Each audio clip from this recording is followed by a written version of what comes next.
what happened during the last 2 days or so, I would like to consider to move for a reconsideration of our resolution, insofar as it's limited the period of detention for only 5 days.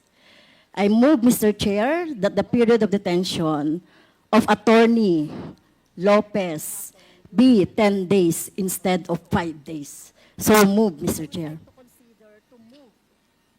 10 days, so additional 5 days, tama po ba? Yes, Mr. Chair, kasi hindi na siya makaka-attend ngayon, ano.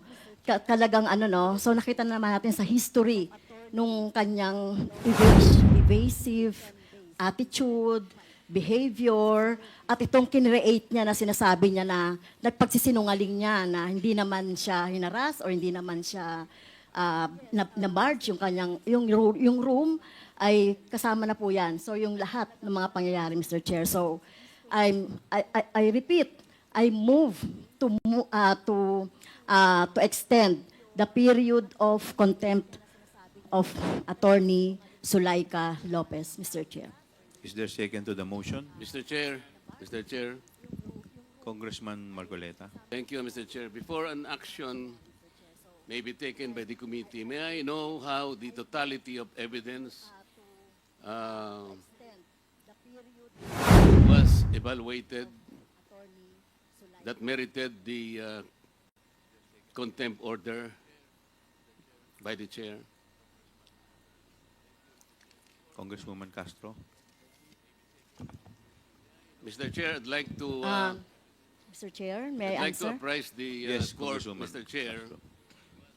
So, that in the case so of sino po ang in-acknowledge niyo, This nire-recognize, is, Mr. Chair? this Congressman is a point of Marcoleta. information, Mr. Okay. Chair. This is Yes. something that has to do with the rights Congressman of the liberty Marcoleta. people.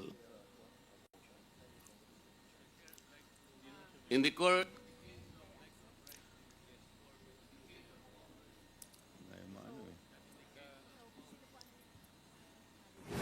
Congressman Marcoleta, let us, the chair recognizes Congresswoman may I Castro. ask, Mr. Please Chair, proceed, Congresswoman Castro. Mr. Chair, may I ask the action of the committee first on my motion, Mr. Chair, before we entertain? We will rule on the Okay, motion first. okay. Is there any second to the motion? Mr. Chair, may I be recognized, please? Duly seconded.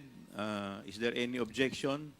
Mr. Chair, Hearing none, the motion is I was carried. recognized Mr. Chair. earlier before any action may be taken by the court, by the chair. Why is it that I am not allowed to speak?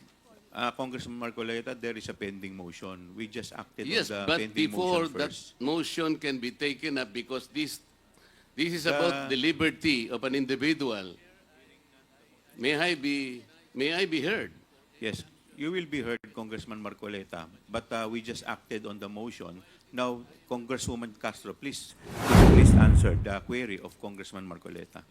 I have not yet asked the question, Mr. Chair. Okay, I am please trying to continue. explain my point. Please continue, Congressman Marcoleta. Because in the totality of evidence, as stated by Honorable Castro, there is an existing case, Mr. Chair. Ong versus Senate, GR number 257401, which says that the court ruled that the determination of whether a testimony was false or evasive requires an assessment of the totality of evidence presented to determine whether a witness speaks truthfully or merely trying to evade answering the question directly. So I am asking, Mr. Chair, how was the totality of evidence assessed, if ever it was assessed?